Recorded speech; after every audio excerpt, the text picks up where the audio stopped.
தூத்துக்குடியில் திராவிட முன்னேற்ற கழகத்தின் விளையாட்டுத்துறை அமைச்சராக இருக்கக்கூடிய உதயநிதி ஸ்டாலினை விரட்டியடித்த அப்பகுதி மக்கள் தற்பொழுது பெரும் பரபரப்பில் திராவிட முன்னேற்ற கழகம் என்னதான் நடக்கிறது? தற்பொழுது திராவிட முன்னேற்ற கழகம் சென்னையை போல திராவிட முன்னேற்ற கழகத்தில் உள்ள அமைச்சர்களும் தற்பொழுது தூத்துக்குடி, கன்னியாகுமரி, திருநெல்வேலி போன்ற பாதிக்கப்பட்ட பகுதிகளுக்கு சென்றுள்ளனர்.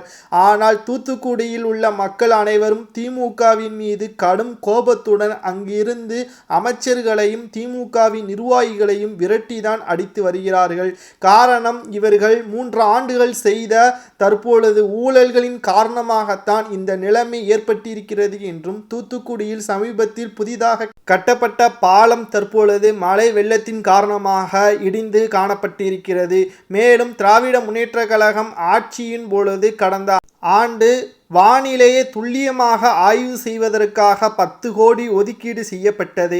ஆனால் தற்பொழுது 95 சென்டிமீட்டர் மழை பெய்தது தென் மாவட்டங்களில் வரலாறு காணாத மழை என்றும் தற்பொழுது வானிலை ஆய்வு மையம் கூறியிருக்கிறது. ஆனால் முதலாவதாகவே மக்களிடம் தெளிவுபடுத்தாமல் வானிலை ஆய்வு மையம் சரியாக கணிக்க முடியாத காரணத்தினால்தான் இந்த பாதிப்பு ஏற்பட்டிருப்பதாகவும் தற்பொழுது வானிலை ஆய்வு மையமே கூறியிருக்கிறது. ஆனால் 10 கோடி ஒதுக்கீடு செய்யப்பட்டது எதற்காக என்றும், அதையும் ஊழல் செய்துவிட்டீர்களா என்ற கேள்வியையும் தூத்துக்குடியில் உள்ள மக்கள்கள் உதயநிதி ஸ்டாலின் அவர்களிடம் கேட்டுள்ளனர்.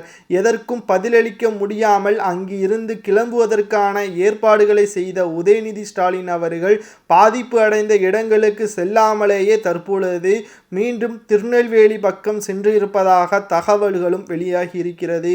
குறிப்பாக தூத்துக்குடியில் பாதிக்கப்பட்ட மக்களை பார்ப்பதற்காக சினிமா இயக்குனரான மாரி செல்வராஜை எதற்காக அழைத்து வர வேண்டும் என்றும் கேள்விகளை எழுப்பியுள்ளனர். இதை பற்றி உங்களது கருத்துக்களையும், உதயநிதி ஸ்டாலின் அவர்கள் விளையாட்டுத்துறை அமைச்சரா அல்லது விளையாட்டு அமைச்சரா என்றும் விமர்சனம் எழுவதை பற்றியும் உங்களது கருத்துக்களை கமெண்ட் வாயிலாக கூறுங்கள். நன்றி, வணக்கம், ஜெய்ஹிந்த்.